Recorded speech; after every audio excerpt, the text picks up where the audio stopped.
नमस्कार दोस्तों, मैं अंकुर उपाध्याय स्वागत करता हूं आप सभी का आपके अपने YouTube channel share market analysis में। दोस्तों, 4 स्टॉक्स के बारे में इस वीडियो में आप सभी के साथ डिस्कशन करने जा रहा हूं। चारों स्टॉक्स में आपने एक अच्छी खासी गिरावट देखी है और इन स्टॉक्स को इन्वेस्टर्स काफी चाहते हैं, पसंद करते हैं और एक ही चीज पूछ रहे हैं, भाई मेरे पास ये शेयर है, ये और गिरेगा या मुझे एक्यूमुलेट और एवरेज करना चाहिए इस भाव पे। तो इसी के बारे में इस वीडियो में आप सभी के साथ बात करने वाला हूं। तो शुरू करते हैं बिना किसी देरी के। सबसे पहले मैं आपको चारों स्टॉक्स के नाम बताना चाहूंगा सो दैट आपको अगर इंटरेस्टेड लगे, स्टॉक जानना चाहते हो इनके बारे में, तभी आप अपना टाइम दीजिए, अदरवाइज आप अपने टाइम को सही से कहीं और यूटिलाइज भी कर सकते हैं। पहले स्टॉक का नाम है दोस्तों कमिंस इंडिया। एक एमएनसी कंपनी है, एक शानदार दमदार पावरफुल कंपनी है और स्टॉक में ऊपर से अच्छी करेक्शन भी हो चुकी है।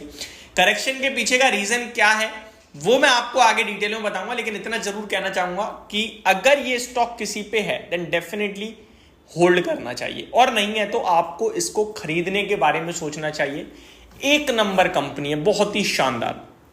अगले स्टॉक के बारे में बात करें तो बिरला सॉफ्ट क्वार्टरली नंबर्स के बाद कंटिन्यू टूटता जा रहा है। अभी क्या करना चाहिए, कितनी गिरावट होगी, कितनी नहीं होगी और कैसे आपको अपनी पोजीशन को मेंटेन करना चाहिए। कोई फ्रेश एंट्री लेने के बारे में सोच रहा है तो क्या ये अपॉर्चुनिटी है या फिर अभी तो अवॉइड ही करना चाहिए, इसके बारे में समझेंगे। थर्ड स्टॉक है दोस्तों मारुति सुजुकी इंडिया। मारुति के रिजल्ट्स देखे आप सभी ने, बहुत ही तोड़फोड़ थे। स्टॉक लाइफ हाई लगा देता है अपने नंबर्स के बाद। ब्रोकरेज हाउसेस काफी बुलिश हो जाते हैं और 15,000 रुपए तक के लक्ष्य दिखाने लगते हैं और अगले ही दिन शेयर का प्राइस टूट जाता है। लगभग 4% गिरकर बंद हुआ है। क्या ये 4-5 इनफैक्ट 5% पौने 5% गिरकर बंद हुआ है। क्या ये पौने 5% की गिरावट एक अपॉर्चुनिटी क्रिएट कर रही है, इसको मैं आप सभी के साथ डिटेल में समझाने की कोशिश करूंगा। And last but not the least, Titagarh rail system. Stock almost 1900 रुपए के हाई से अभी 1500 रुपए पे आके खड़ा हो गया है। कल भी 4.5% गिरा है। इनफैक्ट बीते 3-4 ट्रेडिंग सेशन से कंटिन्यू 4% करीब करके गिर रहा है ये स्टॉक। क्या इस स्टॉक की गिरावट और चलेगी या होगी यहां पे गिरावट खत्म? तो चलिए शुरू करते हैं एक एक करके सारे स्टॉक्स को कवर करना। सबसे पहले डिटेल में कवर करेंगे कमिंस इंडिया को। कमिंस इंडिया की बात करें तो इंडिया लिखा है, आप समझ गए हो कहीं ना कहीं ये एक इंडिया की कंपनी है। दैट मीन्स एक ग्लोबल प्रेजेंस रखने वाली इंडिया का पार्ट भी है ये। तो एक एमएनसी मल्टीनेशनल कंपनी है कमिंस इंडिया। इस कंपनी की बात करूं तो कमिंस जो ग्लोबल पेरेंट है इनका, उसके नतीजे आए थे, नतीजे आए खराब, जिसके बाद उन्होंने आगे के आउटलुक को लेकर थोड़ी सी चिंताएं जताई और कमिंस इंडिया का शेयर भारत में हो गया क्रैश।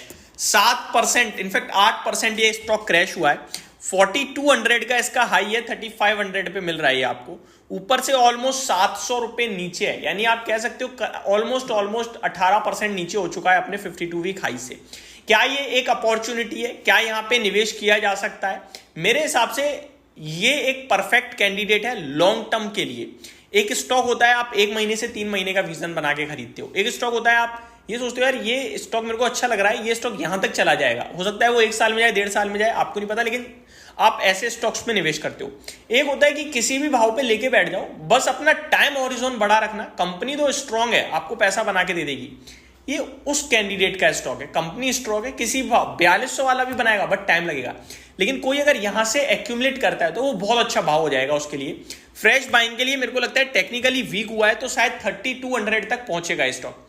3200 पे आपको निवेश करना चाहिए, एक्यूमुलेट करना चाहिए, फ्रेश एंट्री लेनी चाहिए और इन्वेस्टमेंट पर्पज से देखिए स्टॉक को। डेफिनेटली आपको एक बड़ा पैसा लॉन्ग टर्म में बना के देगा ये स्टॉक। मेरा व्यू पॉजिटिव है। अगले स्टॉक की तरफ बढ़ते हैं दोस्तों, मारुति सुजुकी इंडिया। स्टॉक के जुलाई तो आपका ये चल ही रहा है, सॉरी अगस्त चल रहा है। जुलाई मंथ के जो ऑटो सेल्स नंबर्स थे वो खराब आए, जिसके बाद स्टॉक का प्राइस टूटता हुआ दिखाया आप सभी को, प्लस बाजार की करेक्शन में गिरा है, अदरवाइज कोई रीजन नहीं है। नंबर्स लिटरली बहुत ही शानदार थे मारुति के। मेरे को लगता है ये स्टॉक आपके लिए अपॉर्चुनिटी क्रिएट कर रहा है। 12,200 12,000 रुपए का लेवल नहीं तोड़ेगा। आप इसको खरीदने के बारे में सोचो। 13,500 14,000 रुपए के वापस से लक्ष्य बनेंगे। क्लियर कट बोल रहा हूं, करंट मार्केट से भी अच्छा लगता है। मंडे बाजार के लिए बहुत नेगेटिव हो सकता है, आउटलुक बहुत खराब आ रहा है अभी, तो अगर गिरावट आती है, गैप डाउन आता है, तो वहां एक्यूमुलेट करने के बारे में आप डेफिनेटली सोच सकते हो। 13,500 से 14,000 रुपए का लक्ष्य आपको बहुत जल्दी देखने को मिलेगा। टीटागढ़ रेल सिस्टम दोस्तों नंबर्स खराब थे, बहुत खराब लगे थे मुझे। मैंने क्लियरली कहा था कि थोड़ा सा कहीं ना कहीं थोड़ा सा नेगेटिव है, आपको अवॉइड करना चाहिए। गिरावट हो सकती है, हुई भी गिरावट। 1800 रुपये भाव था उस समय, अभी 1500 के नीचे फिसलता हुआ दिख रहा है। मेरा मानना ये है कि जो इन्वेस्टर्स हैं वो Q2 के रिजल्ट्स तक वेट करें। अगर Q2 खराब होता है तो आपको एग्जिट करनी चाहिए। और जो शॉर्ट टर्म ट्रेडर या फिर इन्वेस्ट करना चाहते हैं उनके लिए मैं कहना चाहूंगा अभी आपको वेट करना चाहिए, क्योंकि अभी नंबर खराब, और ऐसा नहीं है कि आपके लिए वैल्यूएशन सस्ते हो गए हो। कंपनी अच्छी है नो डाउट, लेकिन वैल्यूएशन अभी भी 68 के पीई पे ट्रेड कर रहा है, तो मैं थोड़ा और वेट करने के लिए कहूंगा। बाकी बाजार में रिबाउंड आएगा तो उछलेगा जरूर ये स्टॉक, क्योंकि बहुत हाई बीटा स्टॉक है। बाकी उठा पटक करके मुझे लगता है थोड़ा नीचे की तरफ जा रहा है, ये 1200 1250 तक पहुंच सकता है।